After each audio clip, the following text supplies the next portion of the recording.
there, welcome back to my channel. Amy here. Today we're going to talk about all the new books that are coming out for January 2023. I can't believe 2023. Just wow. I got a pretty good selection here, and of course, as always, I'm sure I'm missing plenty of books. So in the comments, let me know what I'm missing out on. What are you looking forward to in the month of January in the new year of 2023? But let's get started because I do have a lot of books to talk about. And of course, as always, this is going to be a mixture of male romance and mystery thrillers because those are my top favorite genres. It's usually what I'm reading here on my channel. So we're going to start off with, on January 3rd, we have a new book from Rachel Hawkins called The Villa. I love the cover of this book. The whole lemon tree thing is giving me like spring summer vibes. It says this is a deliciously wicked gothic suspense set at an Italian villa with a dark history for fans of Lucy Foley and Ruth Ware.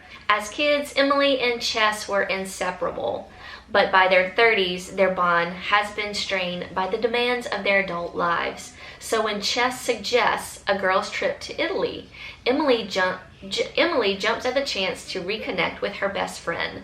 Villa Estes in Orvieto, I don't know if I'm saying any of that right, is a high-end holiday home now, but in 1974, it was known as Villa Roseto and rented for a summer by a notorious rock star, Noel Gordon. In an attempt to reignite his creative spark, Noel invites up-and-coming musician Pierce Sheldon to join him, as well as Pierce's girlfriend, Mary, and her stepsister, Laura, or Lara. But he also sets in motion a chain of events that leads to Mary writing one of the greatest horror novels of all time, Lara composing a platinum album, and ends in Pierce's brutal murder.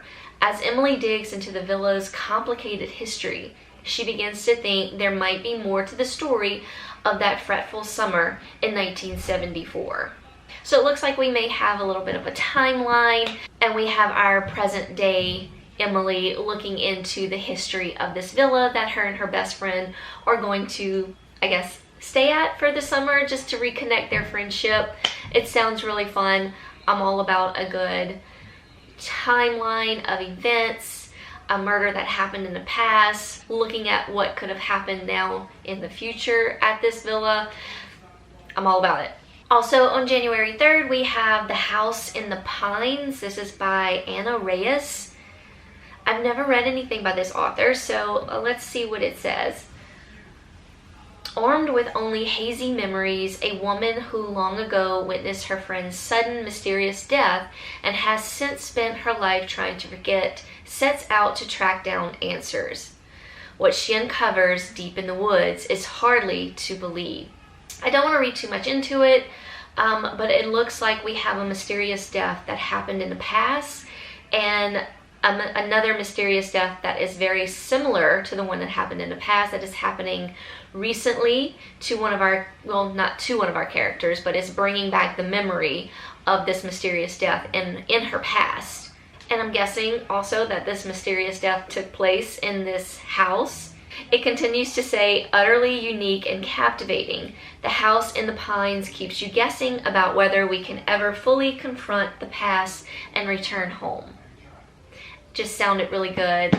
Like another sort of maybe a timeline happening, a murder that took place in the past, a similar one taking place in the future. Does it all link together? I feel like I may have talked about this before. I think it had like some sort of early release for this book. It's Ghost 19 by Simone St. James. I remember vaguely about this. I don't know if it had an early release thing. I don't really remember, but it officially comes out on January 3rd. A woman moves to a town where she becomes obsessed with watching the lives of her neighbors while stuck in a house that refuses to let her leave in this first ever short story from New York Times bestselling author Simone St. James. Being it's a short story, I don't want to say too much about it. But it does say, is there something wrong with Jeanette Cox? It's what everyone seems to think. When a doctor suggests that what she might need is less excitement, she packs up and moves from New York City to a house in suburban New York, 19 Howard Avenue.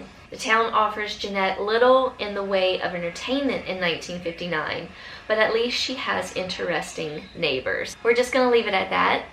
Maybe she starts seeing things that her neighbors are doing. It's very kind of giving me woman in the window vibes. But yes, it is a short story and it comes out on January 3rd.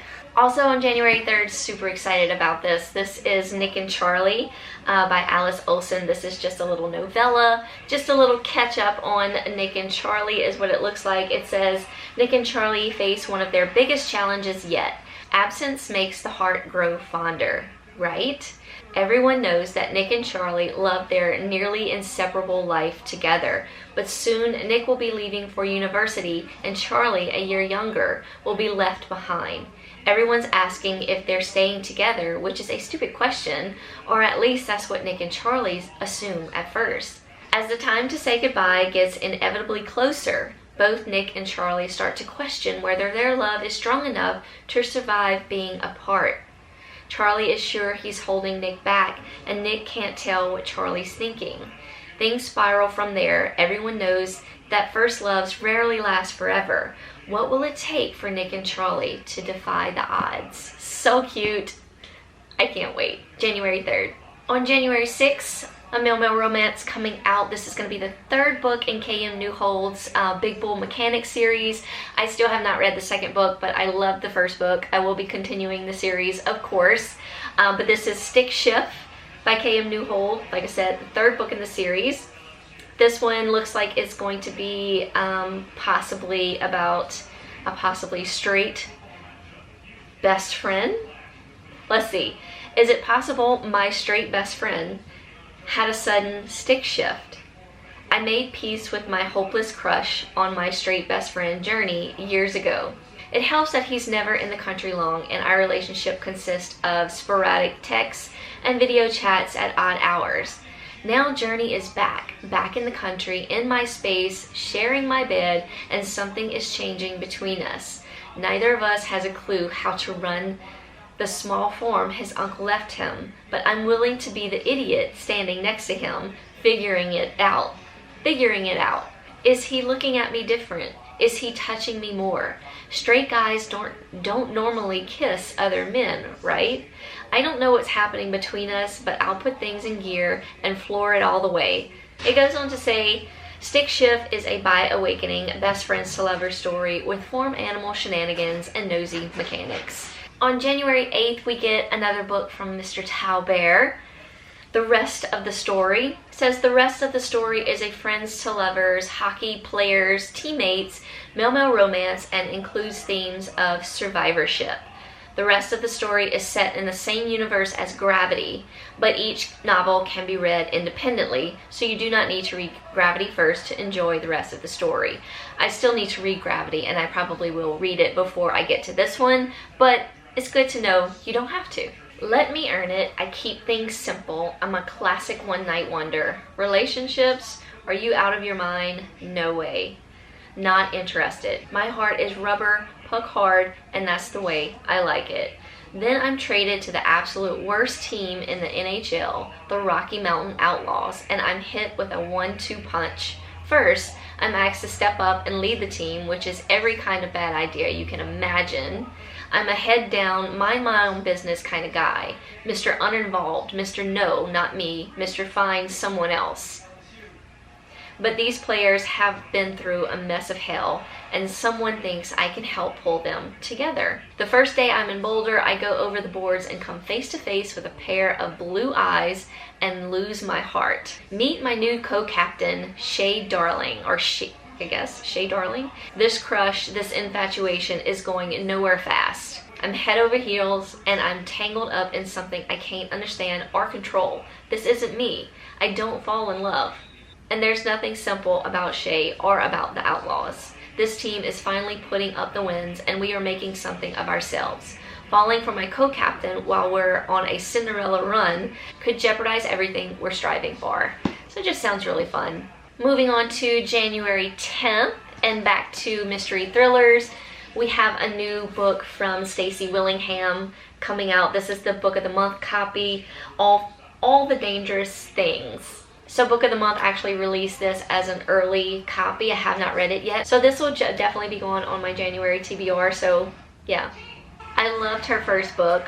So I'm excited to see what we get from this one. 1 year ago, Isabella Draker's life changed forever.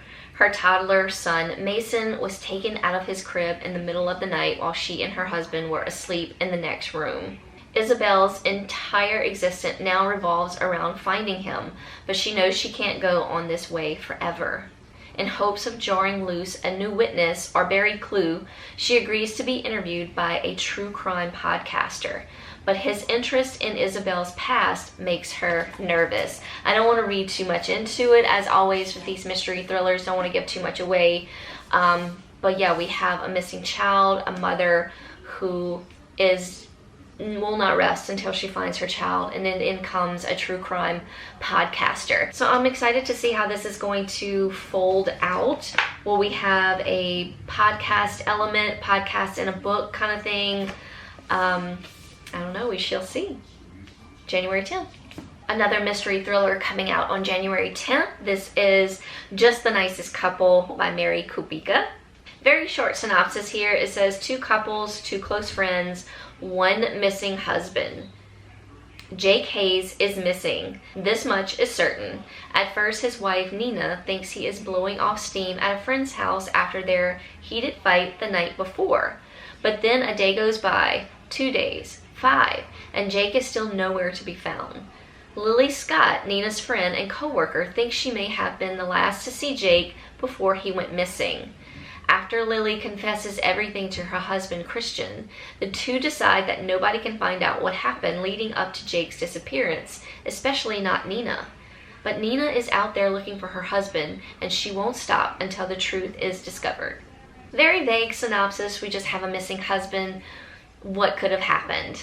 Did something happen within the little couple group that they have to make the husband leave? Did someone do something untoward to the said husband? We shall see. Another male-male romance coming out on January 10th. This is Wish by Cambria Hebert. This is actually the 3rd book in a series.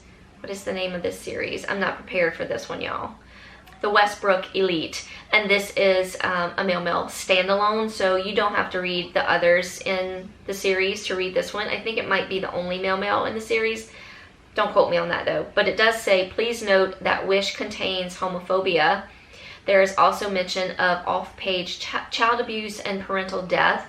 This book also contains a male-male sibling-esque relationship and mentions a male assault. Some readers may find these things uncomfortable. So just to throw that out there, it says, read Wish if you love forbidden love, angst, male-male romance, brother's best friend, hot swimmers, hurt comfort, steamy scenes, and college romance. Check, check, check, check, check, check. One moment of weakness, one moment to shatter literally everything I'd fought so hard for. So you tell me, how will I live without him now that I know just how essential he is to my soul? I won't. That single moment of sweet surrender sentenced me to a lifetime of mere survival, unable to live without all of him, but refusing to die because death would mean leaving his side. Moving on to January 17th, we have another book from Grady Hendrix coming out. Although I do feel like I've talked about this before. Maybe we had another release date and now it's moved to a further release date. But I have it written down January 17th. We have How to Sell a Haunted House by Grady Hendrix. I didn't do so well with his last book, The Final Girl Support Group. But I usually have a really fun time with his books, and I like the way he writes. He puts just a fun little spin on his thriller / horror books that I just really love. And this one, it says, your past and your family can haunt you like nothing else. Every childhood home is haunted, and each of us are possessed by our parents. When their parents die at the tail end of the coronavirus pandemic, Louise and Mark Joyner are devastated, but nothing can prepare them on how bad things are about to get. Okay, so we have a story taking place due to the coronavirus pandemic. So that may be a trigger for some of you out there. So just want to let you know. The two siblings are almost totally estranged and couldn't be more different. However, they don't have a choice but to get along. The virus has passed and both of them are facing bank accounts ravaged by the economic meltdown. Their one asset, their childhood home. They need to get it on the market as soon as possible because they need the money. Yet before her parents died, they taped newspaper over the mirrors and nailed shut the attic door. Sometimes we feel like puppets controlled by our upbringing and our genes. Sometimes we feel like our parents treat us like toys or playthings or even dolls. The past can ground us, teach us, and keep us safe. It can also trap us and bind us and suffocate the life out of us. As disturbing events stack up in the house, Louise and Mark have to learn that sometimes the only way to break away from the past, sometimes the only way to sell a haunted house. Sounds really interesting. So yes, like I said, we have a story taking place after the effects of the coronavirus. Two siblings lost their parents too. And so I guess as they dig through the house and get ready to sell it, maybe some things from their past turn up. The house could be haunted by the parents. It sounds really fun. No telling what Grady Hendrix has got in store for us with this book. Another mystery thriller coming out on January 17th. This is What Lies in the Woods by Kate Alice Marshall. For decades, the friends have kept a secret worth killing for, but now Olivia wants to tell, and Naomi sets out to find out what really happened in the woods, no matter how dangerous the truth turns out to be. They were 11 when they sent a killer to prison. They were heroes, but they were liars. 22 years ago, Naomi and her two best friends, Cassidy and Olivia, spent the summer roaming the woods, imagining a world of ceremony and wonder. They called it the Goddess Game. The summer ended when someone was attacked, and the girls' testimony put away a serial killer wanted for murdering 6 women. For decades, the friends have kept a secret worth killing for, but now Olivia wants to tell, and Naomi sets out to find out what really happened in the woods, no matter how dangerous the truth turns out to be.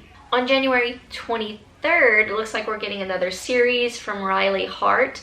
The first book in the series is called The Loner. It says, I have written down, it's called The Verge Podcast. Declan is the founding member of The Verge, a queer podcast that he hosts with his 3 best friends. It says The Loner is an opposite attract romance about a movie star rethinking his career and a bar owner podcast host who isn't fond of most people.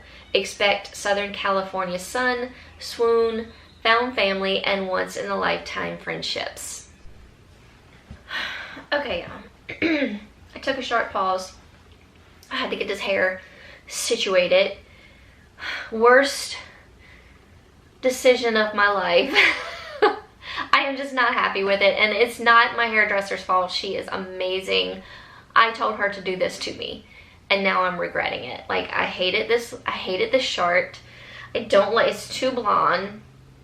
Okay, before I go on a rampage about my hair, let's move on to what's happening in the month of January. I just had to kind of pull myself together. I felt like I was just not doing a good job. And then I realized that Michael had the TV on in the living room for the game, and it was really loud, and when I go in there, he's not even out there watching it. He's outside watching the game. Anyway, let's continue. I don't even know where I left off. Okay, here we go. We were on January 25th. We have a Mel Mel romance by Eden Finley coming out, and the cover is what sparked my interest in this book. This is Cant Say Goodbye by Eden Finley. This is a male romance. I haven't actually read that many male romances. I have read one that I think the storyline just was off for me. But anyway, I'm ready for one. I'm ready for a good one. So Brady, one of our characters, is telling us about the book. He says, our quick hellos are followed by drawn out goodbyes. What started out as one fun night turned into a regular thing none of us ever planned for. I can't walk away from Kit and Prescott. Kit is the stern nurturer I need. He's the caretaker, the solid presence. Prescott enables my wild side. He's someone I can have fun with. They couldn't be more perfect for me. But come graduation, I have to move across the country, and geography isn't our only obstacle. Being in a relationship with two men isn't good for my public image, my brother's NFL career, or the media frenzy that surrounds my famously queer family. We have a plan to meet up once a year, but with every reunion, every brief visit, we fall deeper. There has to be a breaking point, something that will end it for us, or soon it will be impossible to say goodbye at all. So this sounds really, really good, and I am here for it. I cannot wait to dive into this one. Coming out on January 30th, we have a male-male romance by Ashley James. This is Brazen Affairs. As of right now, I don't have a picture. It says the cover reveal isn't going to be out until January 6th. I'm filming this before January 6th, so this is the only picture I have. Brazen Affairs is book 1 in the Hidden Affairs standalone male-male series. So I guess you can, it's going to be a series, but all the books can be read as standalones. This one, it says, my entire life has been one steady plan after another. Go to college, get married, have a successful career. More than a decade goes by and my entire world is rocked in more ways than one. Everything I thought I knew is ripped from under me in one fell swoop. Then I meet him, the enticing man behind the camera with the boyish grin and the charismatic energy that makes me question everything. He was only supposed to be means to an end, but what I got was so much more. And lastly, we get to January 31st. We have 3 books that I have listed. The first one is The Drift by C.J. Tudor. 3 ordinary people risk everything for a chance at redemption. Hannah awakens to carnage, all mangled metal and shattered glass. During a hasty escape from a secluded boarding school, her coach careened over a hillside road during one of the year's heaviest snowstorms, trapping her inside with a handful of survivors, a brewing virus, and no way to call for help. If she and the remaining few want to make it out alive with their sanity and secrets intact, they'll need to work together or they'll be buried alive with the rest of the dead. A former detective, Meg, awakens to a gentle rocking. She is in a cable car suspended far above a snowstorm and surrounded by strangers in the same uniform as her, with no memory of how they got there. They are heading to a mysterious place known to them only as the Retreat, but when they discover a dead man among their ranks, and Meg spies a familiar face, she realizes that there is something far more insidious going on. Carter is gazing out the window of the abandoned ski chalet that he and his friends call home. Together, they manage a precarious survival, manufacturing vaccines against a deadly virus in exchange for life's essentials.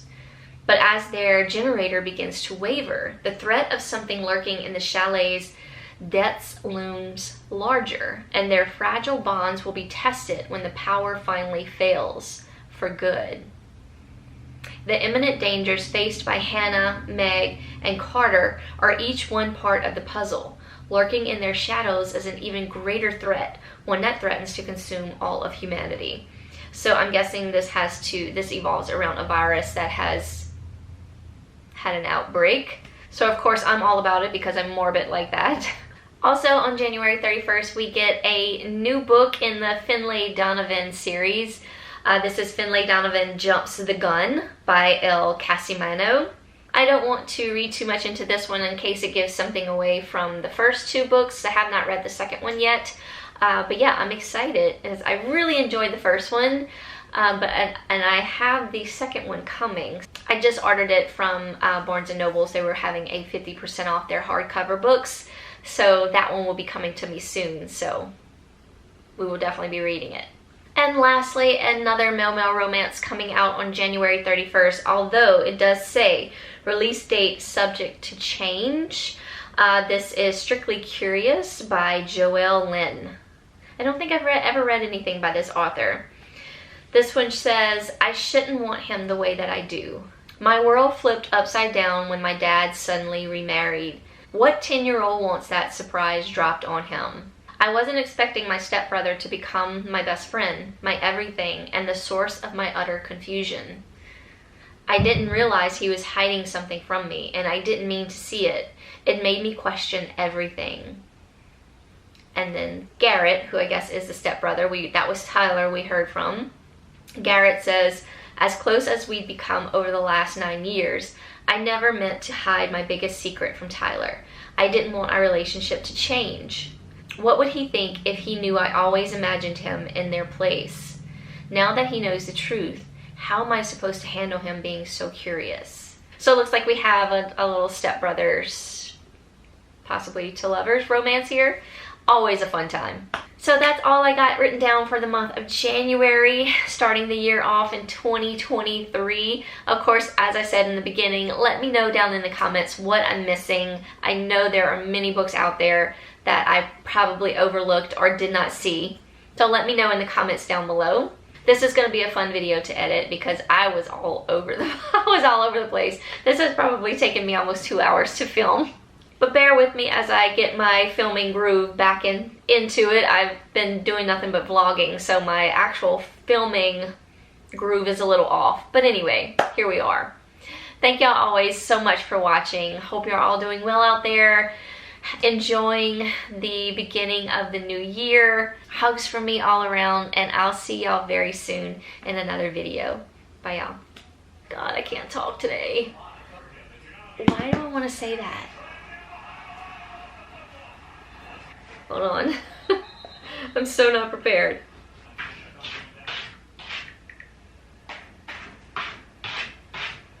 Here we go again. We're back at it, y'all. We're back at it. I didn't do my homework on this one.